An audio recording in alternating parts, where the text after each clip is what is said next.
EWTN Bookmark recently traveled to Dallas for the Catholic Marketing Network's 16th annual convention and caught up with a variety of Catholic authors and personalities familiar to our EWTN family. We hope you enjoy the following sampling of our on-location experiences at the CMN. Well, welcome, Alan Napleton. We're here on the floor of your convention. Why is this your convention? Well, that's a good question. It's well, I was blessed to found the Catholic Marketing Network about 20 years ago, actually, and it's been a blessing. And I want to thank you, Doug, for EWTN and coming down. Of course, we've had Tom, and he's been doing his radio, so it's a real. So Religious Catalog is here. That's right. They're usually here, right? And our radio guys are broadcasting too. That's right. So tell us, what is the Catholic Marketing Network? Why do people like this get together? What's the purpose? Well, I can tell you the genesis. I was involved with a company that produced high-quality animated videos on the lives of the saints. CCC. CCC of America. And those name some of the titles that people would know right away. Oh, you have St. Patrick, St. Francis. The Day of the Sun Dance. The Day of the Sun best Dance. one of all. It is. There's a blessing on that. Nicholas is a beautiful video, very high quality, and we still run those on the network. Yes. Yeah, they're evergreen. They're beautiful. And I had met this group. Actually, the organization is from Mexico City, and I have a devotion to Our Lady of Guadalupe. And one thing led to another, and I ended up working with CCC for half a dozen years. The last 3 years as president of the organization. And I'm in my early 60s. I had left the corporate world, and were you in real estate? What was your background then? I was. We did corporate real estate development, and I was the business development partner in that. So we would. That's what brought me to Texas. We were building apartment complexes and some tilt wall business parks and things of that nature. So do you think in some ways where you are today that was a precursor? The Lord was training you in a sense to be able to do this today? That skill set apply? Yes, I would say so, because a lot of different things. The type of work that I was doing, it took a few years to put a deal together. So you need to have patience. And one thing I've learned, of course, the Lord's timing is always different than our timing. We want to do something right away. Right. And I was never like that. I thought, well, sometimes you might start, even in the corporate world, and the deal will get done 5 years from now. You have to acquire the land and do whatever is necessary, and that has held true in this too. I also was kind of working as a connector. I enjoy working with people, and there's a lot of different elements that need to come together. Right. So I think right. So. In that vein, you've actually worked with us on our family celebrations. Right. We tapped into your expertise on organizing those since our 25th anniversary year. That's right. What a blessing that was. Yeah. So as you know, we're going to be in Phoenix next week. September 8th and 9th. Right. And that's right. So that a lot of behind-the-scenes work, but important work, and a lot of different. Let's talk about this. How did you get involved in actually? This is kind of a show, at least from my understanding. I've been here a couple of times. Obviously, Religious Catalog, other Catholic vendors. Is that what it is? People who have Catholic product come here, and the people who come here to see their product are bookstores, websites, who? That's right. Well, as you see, the Catholic greeting cards, beautiful olive wood work, just really it's a wide variety of wonderful items. And those are the people that are exhibiting. The people that are walking the aisles can be a number of things. They're typically brick and mortar Catholic book and gift stores, about 1,800, 1,900 of those. Many independent Catholic book and gift stores, a growing number of parish stores, growing number of... That's interesting. I was going to ask you that, because a lot of people would think with the web and what's going on and direct purchase and kind of the Amazon mentality, that those kind of brick and mortar stores aren't doing so well. But you kind of indicated there's some growth, and specifically inside the parish. Well, that's true. Now, living down here in the South in such a large evangelical community, and if you were to go, especially any mainline Protestant and evangelical too, there's a lot of large churches, you would see what you would call book and gift store without a doubt. And I often say that right now, there's a certain mindset that there's a lot of parishes closing, but there's probably 100 Catholic churches under construction.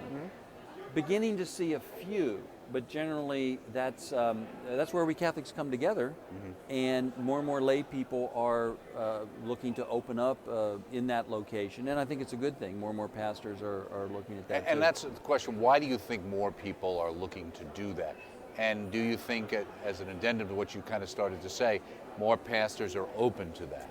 Well, I think it's, and EWTN certainly can attest to that too. I mean, I'm old enough to remember the Second Vatican Council. And sure, it's the 50th anniversary.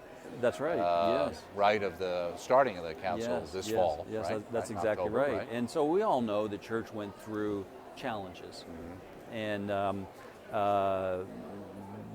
so now what you're seeing is a return to traditional Catholicism, Orthodoxy, the teaching magisterium, all those things that EWTN embody. So are you seeing that trend reflected in who comes to the Catholic Marketing Network on both sides of the equation? Oh, definitely, yes.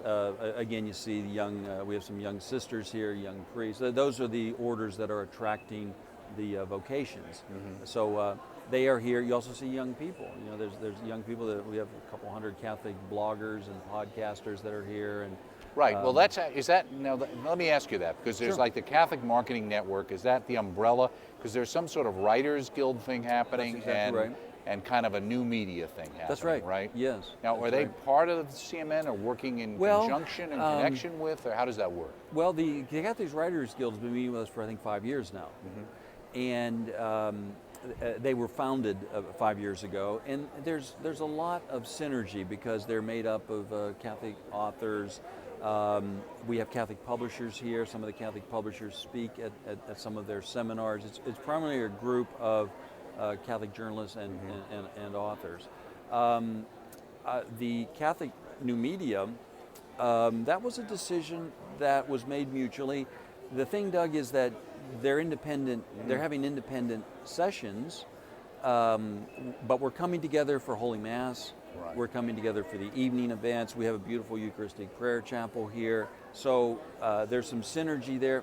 Times are tough economically. Yeah, so efficient use of resources, right? That's right. Because even in mainstream media, the NAB and NATB and other conventions, or the news directors, those conferences started co-locating. That's right. Like with the big conference, sort of like what you're doing here. That's right. So allowing people to come and maybe cross-pollinate. That's exactly right. Go to both. Do you have people who are going to both or involved in both? Oh, absolutely. Yeah, you know, I'm blessed to be involved with Father Patrick Peyton's Holy Cross Family Ministries. And they have people going to all three that had gone to the three independent organizations. So this enables them to come together. And it's one of those situations that sometimes 1 + 1 can equal 3, or 1 + 1 + 1 can equal 4, in a sense, because you pick up on this synergy. So it's been a good thing, and we're very happy to have. Well, let me ask you a practical question. Sure. If somebody comes here as an attendee, do I get to attend all three things? Are there different levels of registration? If I come and I'm a display person, do I get to attend all three? How does that work? Well, we have the largest. There's about 700 people that are attending from the CMN side, if you will. A couple hundred on the Catholic New Media, and probably 50 to 75 on the Catholic Writers. So you got about 1,000. About 1,000 total people will come through. And what we've done is we've made, and again, because I'm kind of organizing the behind the scenes, I have a tendency to try to make things easy. Right. You know, so everybody can come to all the CMN events. That seemed like the easiest thing to do. So, and it is. So, we have a reception tonight, and we have these evening events. In fact, the other night you had a wonderful talk by Immaculate, right? Immaculate Obligizi, yes, Right. a beautiful talk, yes. And let's see, tonight we have Jeff Cavins that's going to give a talk, and the premiere of the movie on St. Augustine. Right. So we have things going on, and everyone is invited to those. Now, mostly our events occur in the evening or during the day, and we start with Mass and Holy Rosary and such. Their events are more of a conference format. Okay. So they're having sessions. Right now there's sessions going on. Now, I looked at your schedule. It looked like maybe it was the pre-day, the Tuesday before the floor opened. Yes. There were some kind of sessions, it looked like, That's geared towards retail, That's mom right. and pop operations. That's Is that right. true? That's right. Is that something new? No, we've been doing that practically since the organization began. What happens on Tuesday is the exhibitors come in and set up, and then we have educational sessions. Lisa Hendy from Catholic Mom was our facilitator, and we had a very good group of a really, I would say, business. One of the things that we try to do is, I mean, it's a ministry for me too. Sure, right. But you got with the bookstores, as they'll tell you, you got to have a good business if you're going to have a good ministry. So we focus on utilizing the internet, on different types of applications, point of sale systems, and things of that nature, and a wide variety. And of course, talking to the bookstores, they're very successful, and we have those each year, and you know, we taped them, so we also put those online too. Right. Now, I know our religious catalog has been here every year. Yes, I have. And certainly our radio guys are here on a regular basis. Yeah. This is the first time I've been here in a couple of years. That's right. And I was actually very impressed with the number of vendors and the Yes. number of people here. I mean, obviously times have been tough. Yes. So is this a little bit of a rebound for you right now? I think it's a movement of the Holy Spirit. There are many Catholic lay men and women. And to generalize the conversation that I have every day, they want to use their God-given skills for the good of the church. Right. And I really think that's kind of what we do is connect. And we've kind of done some experimentation, but next year that's going to be a major element of this. We'll see how that goes. And how so when you say that? And where is it next year? Well, we have this facility on. And this is in Arlington. This is in Arlington. We're Texas. In Fort Worth. So people didn't come here just because you can walk out the door and see Six Flags and the Rangers ballpark and the Cowboys ballpark. Right? Yeah, well, kind If of. you walk out the front door, they're all here. We had some people out there. Hopefully, they were rooting for the Rangers, last night. It's kind of the gathering place of all the different facilities. It's a fun location. So it'll be here again next year? Well, we haven't signed the contract because we wanted to see how it would go this year. Okay. We've only been open here for a couple of hours, but I'm 90. I think it's just going very well. There's a very good sense of it. As And you how many mentioned. meetings are there? There used to be summer, winter. Do you just do one now, basically? Or? We've just done one. We've kicked that. We had a two down at EWTN, which Right. was In Birmingham, wonderful I remember. in Birmingham. That was yes. the last time I was actually able to attend Well, one. probably 6 years ago, somewhere in there. Right. Yes, and wonderful experience for for the stores and such. So we may do something like that again. It has some ebbs and flows, but I think for next year, the week of July 8th here is pretty good. It takes a lot of work to set these up. So also we usually we're in Philadelphia for a couple years, and then here for a couple years, and you just kind of get the sense of the facility and such. And so it makes sense to stay in that location. Let I me think ask so. you just before we go, and let you go and Sure. get back to business, right? Sure. Is what do you hear the biggest concern most of the people you're dealing with have about their particular Catholic ministry or business? Well, on the store side, because they are generally Catholic book and gifts stores, the books can be digitized, music can be digitized, and that's been roughly 35 to 50% of their business. And there's probably not a book that's in a Catholic bookstore that can't be found on Amazon. Which never used to be the case. There wasn't an outlet like that, Yeah, right? exactly right. So in their sense, they're looking for new and innovative ways to reach the church and reach the public, and we're making some progress on that. That's great, and hopefully your fine work will aid and abet that. Well, thank you, Doug, and Thanks, thank you Al. for everything EWTN And thanks does. for What so a much blessing. for hosting us. Thank you. All Al. right, God bless you.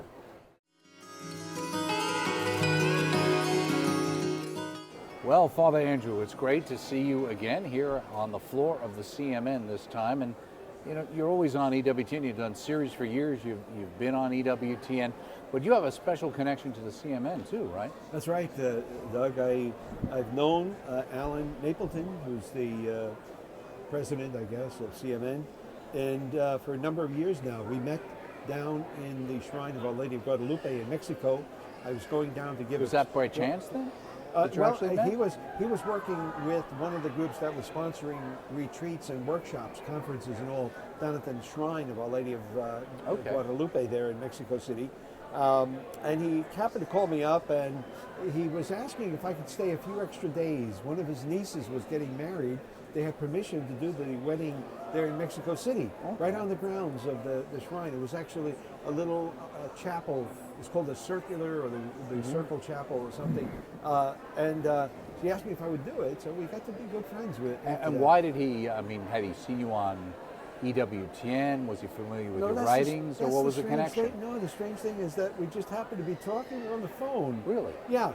He knew I was coming down to give one of the talks at the workshop. So it was just perchance? Yeah, kind of, yeah. The divine providence working in that. Right.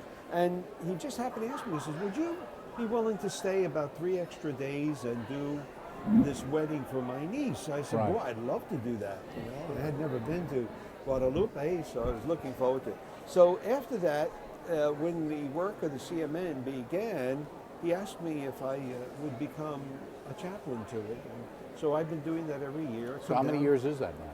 Well, the CMN's been going for 16 years now. And you've been the chaplain, the one and only one? I think probably most of those years, if not all of them. Yeah. And he had done a couple of years. We had 2 CMN programs. Now it's down to the one. You mean as far as meetings, Yeah, like a winter, coming summer together, kind of right? thing, That's it. In different parts of the country and so on. But he asked me if I would coordinate for the Mass. So we have a Mass each day. We have exposition of the Blessed Sacrament. See, it gives to this the Catholic marketing, it gives the sense of not being just a trade show, because you can be a secular trade show, but it adds a real deeper religious, spiritual meaning to it. Well, that's a hard juggling act sometimes, because it seems to me, as the chaplain, you would probably understand really well, because the reality is you know, somebody's got to put the plumbing in, you know what I mean? Somebody's got to put the wheels on the prayers, so to speak. And so, one way or the other, yes, you know, it's spiritual, but there's also a financial aspect in order to fund it and keep it going. So balancing something that can be just a business, I need to make money, I need to survive, without forgetting the spiritual angle. And at the same time, you can run into sometimes people who mean well, who to some degree seem to over-spiritualize and leave out the, in a sense, the temporal part, and then wonder why it doesn't work out. That's right. Right? You have to pay your bills, and these people are... As Mother Angelica would say all the time, right? Gas and electric bill, right? That's right. They have to be able to support themselves and their families, plus the ministry they're doing. They're doing wonderful work. You know, we're in this time now of the new evangelization. I just got done giving a talk to the Catholic Writers group that's here. That's one of the groups that meets, along with the New Media Group, right? That's right. So there's 3 major things going on here. Right. And I was talking to them on writing and the new evangelization and how important it is for their type of ministry, you know, to be able to speaking support about the work writing, of the church. I remember one book that seemed to take you a long time to write. Am I recalling that correctly? Is that the Fatima book? I just told the people, I said, when I wrote that book, Fatima for Today, the Urgent Marian Message of Hope, I was tempted many times to give up. I mean, halfway through the book, I was ready to say, I can't do it. I was up till midnight. I was getting headaches. I was, my eyes were blurry. I was falling asleep in the chair trying to type. And I was using this dragon thing that you speak into. Dragon, right, yeah, where it automatically prints it out for you on the computer. And types when it out, I would right? look at the text that I was going to read onto the dragon machine, the mouse somehow went back into the paragraph ahead, or behind, you know, I had just finished. And by the time I start talking, I've got words in the middle of a paragraph, now I've got to correct all of that. It was driving me crazy. Did you think you needed to maybe do a blessing or something there? You know what think kept it was me being going? interrupted? I know with Bishop Sheen, he always had some concerns sometimes, right? Oh yeah. When he was trying to create things and Sure, produce absolutely. things, right? Yeah, getting things done on time and everything. Well, the thing that kept me going, honestly, was I eventually believed, I had such a conviction that the Blessed Mother wanted me to do this book for her. And that's what kept me going. I was tempted, as I said, a few times to give up. There was time pressures, you know, trying to meet a deadline for publication. You know how all of that can be. Sure. But Let me ask you, kept me going. as the chaplain for CMN over these 16 years, are there special needs or concerns of the people who are in this kind of ministry that you've run into? Well, I think, yes, there would be. I think you summed it up when you said they're caught between the tension of being able to make a living. That they've got to do. If that falls apart, then there's no ability to keep on going. On the other hand, wanting to be faithful, these are very dedicated people. You've got some really good dedicated Catholics, people who are on the cutting edge of the new evangelization. They're going to do a great service for this year of the faith coming up, which I think we need to, really be able to have them making great contributions to the church. And see, coming together, they find out what's going on in other areas and maybe networking a little bit. Well, let me ask you, since the 16 years, what has changed? What's different about maybe the people who populate this convention floor today here in Arlington than maybe 15, 16 years ago? Well, I've always found a sense of, really good Catholics, devoted Catholics. I mean, you wouldn't be in this to make money, right? Not to make your second Contrary to popular $1 million. opinion, Right. But I would say that today you find the people with a deep concern, I guess, for the church and where we're at. And so I know in my homilies, I've been trying to direct that we are coming to, in this spiritual struggle that Pope John Paul spoke about, Pope Benedict keeps reminding us, and we need to be able to meet the challenge. Our people need to be fed. And these are people who are providing, whether it's providing books, or EWTN and all that it provides, and all the media outlets and things for devotion that people need to have, to sustain them. So I do find that people today probably a little bit more aware of the struggle. I don't think it was quite that sense years ago. Okay. There was goodness and certainly wanting to help their brothers and sisters in the faith. But now There's a sense of urgency maybe that wasn't there before? I suspect Really? at least an awareness that we are in an immense struggle to do good. Well, that reminds me too, because I happen to had the pleasure of going to Mass this morning on the day we're taping here at the Marketing Network, and in your homily, you were talking about John the Baptist, and you always think of here's somebody who's willing to speak out and put his life on the line. Is that where you're alluding we're going? More and more, yes.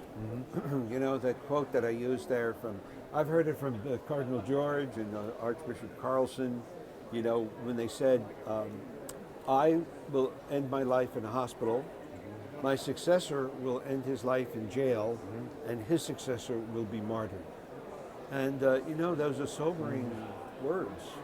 It's a very powerful thought, but the way things are going, unless there's a change, those things could become very much a reality in our country. I mean, something's going to happen. Something's got to give.